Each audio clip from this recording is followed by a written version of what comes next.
क्या है रहस्य ताजमहल का? आखिर क्या छिपा है ताजमहल के उन 22 बंद दरवाजों के पीछे?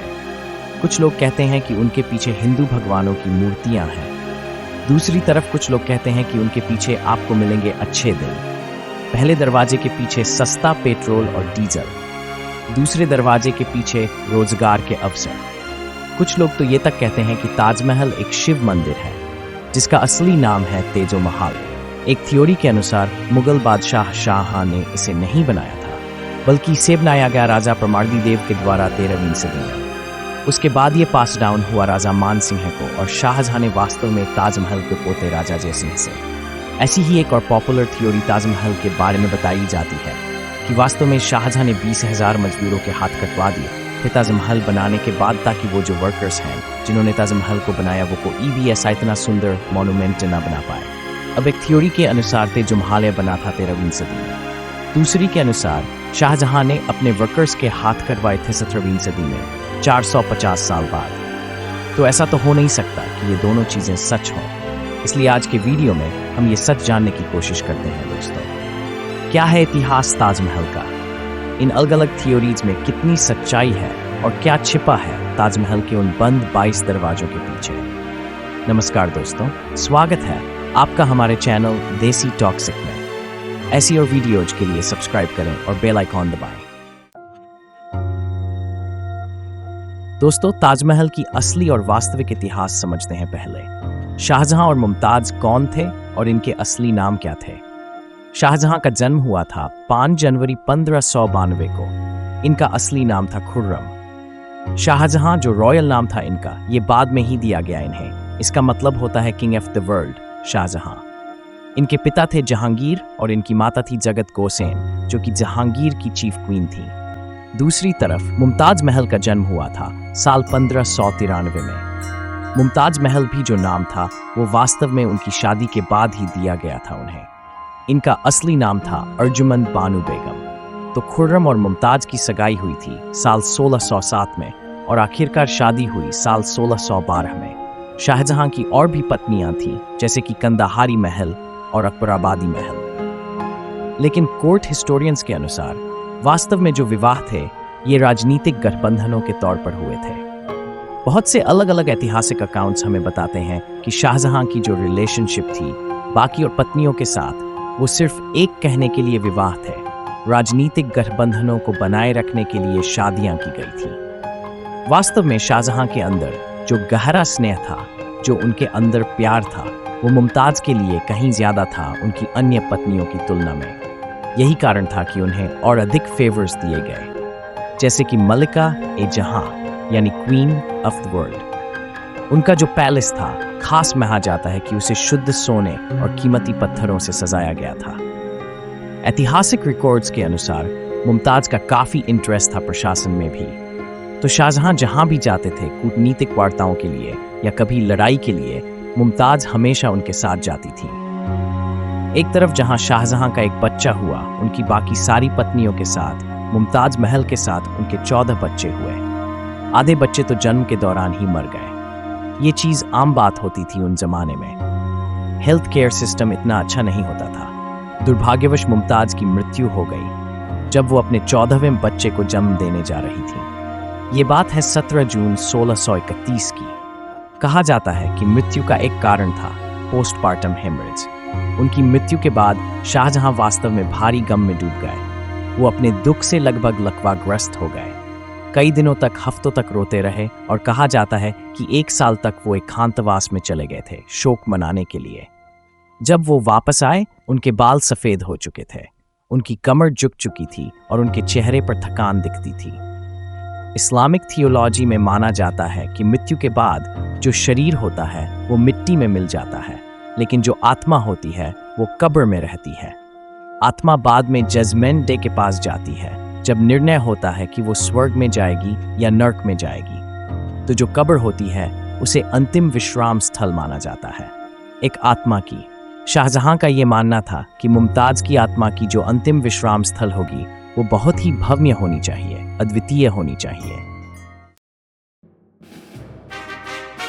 जब उन्होंने ताजमहल बनाने का फैसला किया तो मुख्य वास्तुकार उस्ताद अहमद लाहौरी, उन्हें टाइटल दिया गया नादिर ए असर का, वंडर ऑफ एज। जो सफ़ेद संगमरमर के पैनल्स पर कैलीग्राफी की गई है वो की गई है अब्दुल हक शिराजी के द्वारा। 1000 से ज़्यादा हाथियों का इस्तेमाल किया गया था बिल्डिंग मटेरियल को ट्रांसपोर्ट करने के लिए। सफ़ेद संगमरमर को राजस्थान से लाया गया, जैस्पर को पंजाब से, जेड और क्रिस्टल को चीन से, टर्कोइड्स को तिब्बत से, नीलम को श्रीलंका से और कार्नेलियन को अरब से। ताजमहल के अंदर जो इतनी अलग अलग चीज़ें हैं, मटेरियल्स हैं, दुनिया के कोनों कोनों से आए हैं। कुल मिलाकर ताजमहल को बनाने में 22 साल का समय लगा। इसकी कंस्ट्रक्शन और डेकोरेशन में लगभग 22,000 मजदूरों ने इस पर हर दिन काम किया इन 22 सालों तक। दोस्तों, वैसे तो ताजमहल की विवादों का इतिहास काफ़ी लंबा रहा है, लेकिन अपनी कहानी की शुरुआत करते हैं सबसे हालिया विवादों से। कुल मिलाकर ताजमहल को बनाने में 22 साल का समय लगा। इसकी कंस्ट्रक्शन और डेकोरेशन में लगभग 22,000 मजदूरों ने इस पर हर दिन काम किया इन 22 सालों तक। दोस्तों, वैसे तो ताजमहल की विवादों का इतिहास काफ़ी लंबा रहा है, लेकिन अपनी कहानी की शुरुआत करते हैं सबसे हालिया विवादों से। हाल ही में ये तब शुरू हुई जब खबर में आया कि बीजेपी पॉलिटिशियन राजनीश सिंह ने इलाहाबाद हाई कोर्ट में पेटिशन फाइल करी कि ताजमहल के 22 बंद कमरों को खुलवा दिया जाए। ये चाहते थे कि ASI यानी आर्कियोलॉजिकल सर्वे ऑफ इंडिया एक स्पेशल कमिटी बनाए जो इन 22 बंद कमरों के पीछे जाकर देखेगी और ढूंढने की कोशिश करेगी कि कहीं ना कहीं हिंदू भगवानों की मूर्तियां तो नहीं हैं यहाँ पर। इस पिटिशन में कहा गया कि ऐसे क्लेम्स किए जाते हैं कि ताजमहल एक शिव मंदिर है पेजो महालया नाम से, और कोर्ट का ये फर्ज बनता है कि इन बंद कमरों को खुलवा दिया जाए अंडर फ्रीडम ऑफ इंफॉर्मेशन। लेकिन कोर्ट ने इस पिटिशन को डिसमिस कर दिया। जजेस के बेंच ने कहा कि इस तरीके की पिटिशंस फाइल कर सिस्टम का मजाक बनाया जा रहा है। कोर्ट ने सवाल उठाया कि किस बेसिस पर पिटिशन फाइल करी गई है, क्या यहाँ पर कोई लीगल या कॉन्स्टिट्यूशनल राइट्स को इन्फ्रिंज किया जा रहा है, अगर नहीं तो क्यों पिटिशन फाइल करें। हिस्टोरिकल रिसर्च करना हिस्टोरियंस का काम है और उसके लिए प्रॉपर मेथोडोलॉजी फॉलो की जानी चाहिए। लेकिन अगर आपको लग रहा है दोस्तों ये पिटिशन डिसमिस होने के बाद ये रहस्य ही रह जाएगा, तो चिंता मत कीजिए। इस वीडियो में सच जरूर बताऊंगा इस रहस्य के पीछे क्या है, असल में बात क्या है। दोस्तों, ASI के सोर्सेज ने ऑलरेडी इंडियन एक्सप्रेस को बता दिया है ये जो 22 रूम्स हैं ये एक्चुअली में रूम्स नहीं हैं, बल्कि ये एक लंबा सा कॉरिडोर है जिस पर दरवाजे लगाए गए हैं, और ये बंद दरवाजे कोई ऐसे बंद दरवाजे नहीं हैं कि इन्हें सदियों से कभी भी ना खोला गया हो। तो हुआ क्या?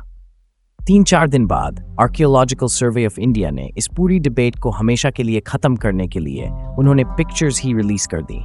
इन बंद कमरों के अंदर की फोटोज पब्लिकली दिखा दी सबको। ये देख लो, इनमें रेस्टोरेशन वर्क चलने लग रहा है और इन कमरों के अंदर का नज़ारा कुछ ऐसा दिखता है। आगरा के ASI चीफ RK पटेल ने इंडिया टुडे को बताया है कि ये पिक्चर्स अब ASI की वेबसाइट पर लाइव आपको मिल जाएंगी। ये उनके न्यूज़लेटर का हिस्सा थी और कोई भी इन पिक्चर्स को देख सकता है उनकी वेबसाइट पर जाकर। इन फोटोज़ में एक चीज़ ज़रूर ध्यान देने वाली है कि ASI का स्टाफ कितनी मेहनत से काम करने लग रहा है हमारे मॉन्यूमेंट्स को कंजर्व करने में। यहाँ पर अब बिफोर एंड आफ्टर पिक्चर्स देख सकते हैं, इनके रेस्टोरेशन वर्क से पहले और बाद में। ये सिर्फ इन लोगों की वजह से है कि हमारे हिस्टोरिकल जेम्स इस तरीके से प्रिजर्व रह पाते हैं। अब ये पहली बार नहीं है कि ऐसा कोई क्लेम किया गया हो, इससे पहले भी ऐसी कई सिमिलर पिटिशंस फाइल करी जा चुकी हैं।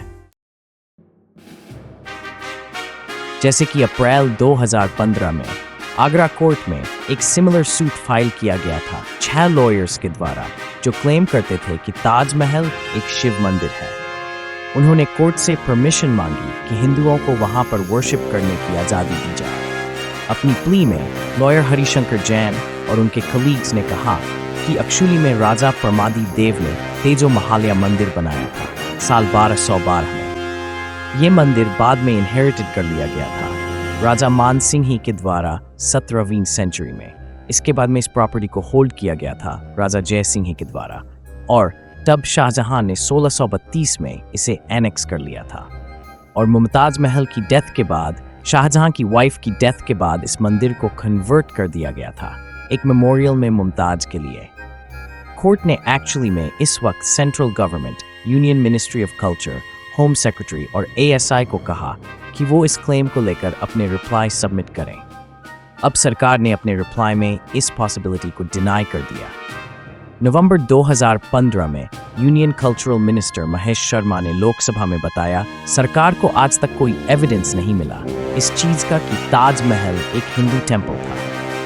ASE का भी यही कहना था। 2017 में आर्कियोलॉजिकल सर्वे ऑफ इंडिया ने कहा था ताजमहल एक टूम है, ना कि कोई टेम्पल। वैसे ये चीज काफी डिफरेंट है जानवापी मस्जिद वाली कंट्रोवर्सी से, क्योंकि वहां पर एक्चुअली में प्रूफ एग्जिस्ट करता है कि वहां पर एक मंदिर था।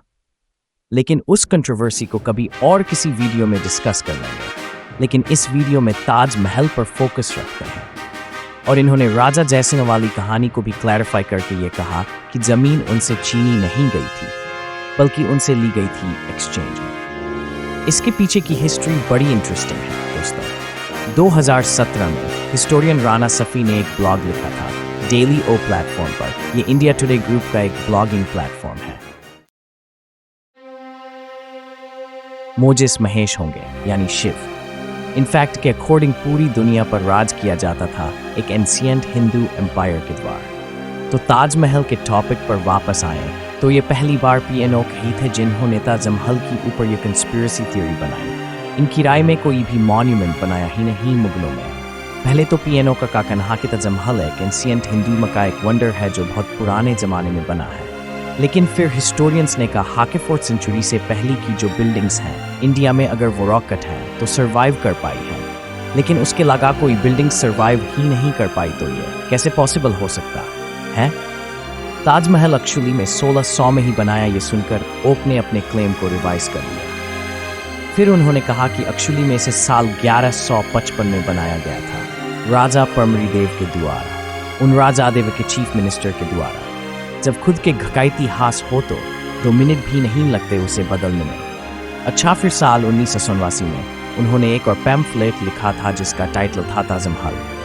अपने ही पैम्फलेट के बेसिस पर उन्होंने कोर्ट में एक फाइल करी साल 2000 में ये कहते हुए कि अब हमें इसे जानना पड़ेगा। क्या है इंटरेस्टिंगली, इन्होंने कोर्ट में वो बात भी साइट करी थी कि शाहजहां ने राजा जयसिंह की हवेली को एक्वायर किया था। तो एक लाइन इन्होंने एक्चुअल हिस्ट्री से निकाली और बाकी की हिस्ट्री इन्होंने अपने दिमाग से, अपनी इमेजिनेशन से क्रिएट कर दी। सच बताऊं तो PNO एक बहुत ही अच्छे सुपर हिट फिक्शन राइटर बन सकते थे, लेकिन पढ़ा नहीं क्यों।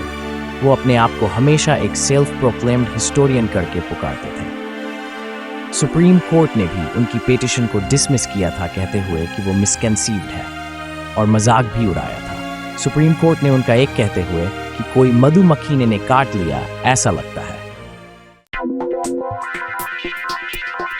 फिर आते हैं हम साल 2010 में।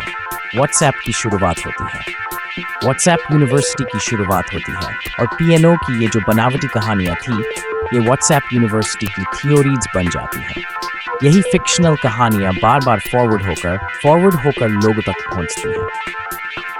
लोग यकीन कर बैठते हैं कि ये सच्ची कहानियाँ हैं, और फिर से कोर्ट में हमारे फ्रेश पिटिशंस जाती हैं।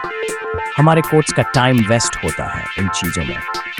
इंटरेस्टिंग चीज़ ये थी कि व्हाट्सएप यूनिवर्सिटी के इतने सारे फॉरवर्ड कर करके PNO ने साल 1155 की बात करी थी, लेकिन जो अभी लेटेस्ट पिटिशन थी कोर्ट में फाइल करी गई थी, उन्होंने कहा था कि इसे साल 1212 में बनाया गया। लेकिन क्या फर्क पड़ता है?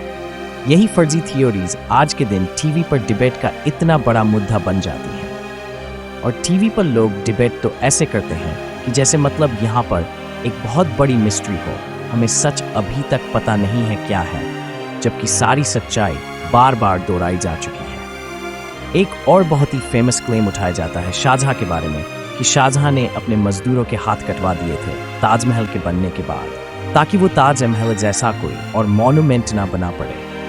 हमारे union agriculture minister Narendra Singh Tomar ने भी इस क्लेम को पिछले साल रिपीट किया था, कहते हुए आगरा में ताजमहल का निर्माण हुआ, जिन कारीगरों ने निर्माण किया उनके हाथ काट दिए गए, लेकिन विश्वनाथ कॉरिडोर का निर्माण करने वाले कारीगर और बेलदारों काफुल बरसा का स्वागत करके एक नए आयाम को इस देश में नरेंद्र मोदी जी नेतृत्व में दिया गया। इस क्लेम के बारे में अगर आप थोड़ा लॉजिकली सोचने की कोशिश करोगे तो आपके मन में सवाल उठेगा कि ये पॉसिबल कैसे हो सकता था। ये 20,000 वर्कर्स जिन्होंने ताजमहल बनाया, क्या एक ही दिन में सबके हाथ एक साथ काट दिए गए? एक दिन में तो पॉसिबल हो नहीं सकता 20,000 लोगों के हाथ काटना। तो अब अगर हिस्टोरिकली देखा जाए तो इस चीज का जीरो एविडेंस है कि ये चीज सच थी। अगर ये चीज सच होती तो आर्कियोलॉजिकली हमें स्केलेटन्स मिलते हाथों के कहीं ना कहीं, किसी ना किसी एक किताब में तो इसका मेंशन किया जाता, किसी ना किसी कोर्ट हिस्टोरियंस के द्वारा तो इसका मेंशन किया जाता। कई ट्रैवलर्स आए थे वहां पर उस जमाने में घूमने फॉरेन के, वो अपनी किताबें लिखते थे। किसी ना किसी एक किताब में तो कहीं ना कहीं तो कुछ मेंशन होता, लेकिन कुछ भी मेंशन नहीं है। इनफैक्ट एविडेंस जो है हमारे पास वो इसका बिल्कुल उल्टा है। शाहजहां ने एक बड़ी सेटलमेंट बनाई थी ताजगंज करके, जो कि आज के दिन तक एग्जिस्ट करती है। हजारों मेशन, आर्टिसन और अलग अलग मजदूर वहां पर असेंबल हुए थे एम्पायर की अलग अलग हिस्सों से साथ में मिलकर काम करने के लिए। उन मजदूरों के जो डिसेंडेंट्स हुए, आने वाली पीढ़ियां हुए, वो भी आज के दिन तक उसी जगह पर काम करती हैं और अपनी फोरफादर्स की स्किल को प्रैक्टिस करती हैं। एक्चुअली में हुआ क्या था कि ताजमहल बनाने के बाद शाहजहां के मजदूरों ने एक पूरा का पूरा नया इंपीरियल शहर बनाया जिसका नाम था शाहजहानाबाद यानी दिल्ली। तो थोड़ा लॉजिकली सोच कर देखो, ताजमहल, रेड फोर्ट, जामा मस्जिद, ये सब अराउंड द सेम टाइम बने हैं। अगर उन मजदूरों के हाथ काट दिए जाते तो सब इतनी बड़ी बड़ी चीजें फिर से कैसे बना पाते? शाहजहां के पीरियड को एक्चुअली में माना जाता है मुगल आर्किटेक्चर का गोल्डन पीरियड, और ये तभी पॉसिबल हो पाया जब शाहजहां ने अपने मजदूरों को आदर दिया। आज के दिन बहुत से लोगों के लिए ताजमहल एक सिंबल ऑफ लव है। शकील जैसे पोएट्स ने इसके बारे में लिखा है, कहते हुए एक शहंशाह ने बनवा के हंसी ताजमहल सारी दुनिया को मोहब्बत की निशानी दी है। दूसरी तरफ लेजेंडरी पोएट्स जैसे कि सहीलुत्यान भी ने लिखा है, एक शहंशाह ने दौलत का सहारा लेकर हम गरीबों की मोहब्बत का उड़ाया है। बात इनमें से कोई भी सच हो, लेकिन आज के दिन ये डिनाई नहीं किया जा आर्किटेक्चर मार्वल है, दुनिया का one of the official 7 wonders of world है और एक UNESCO world heritage site. India की one of the most popular tourist attraction, जिसको देखने के लिए दुनिया भर से लोग इंडिया आते हैं। इसमें ना प्राउड होने की कोई बात ही नहीं है। सही मायनों में ये एक इंडिया की शान है। वीडियो इंफॉर्मेटिव गाबा की और हिस्ट्री वीडियो भी आप इस प्लेलिस्ट में देख सकते हैं। और अगली बार अगर आप किसी को सुने अपने व्हाट्सएप ग्रुप में, अपने फैमिली मेम्बर्स में, अपने दोस्तों में ताजमहल के बारे में झूठी अफवाहें फैलाते हुए, तो ये वीडियो जरूर उनके साथ शेयर करना। मिलते हैं फिर अगले वीडियो में दोस्तों। बहुत बहुत धन्यवाद। अगर आपको ये वीडियो पसंद आई है तो इसको लाइक और सब्सक्राइब करें हमारे चैनल देसी टॉक्सिक को।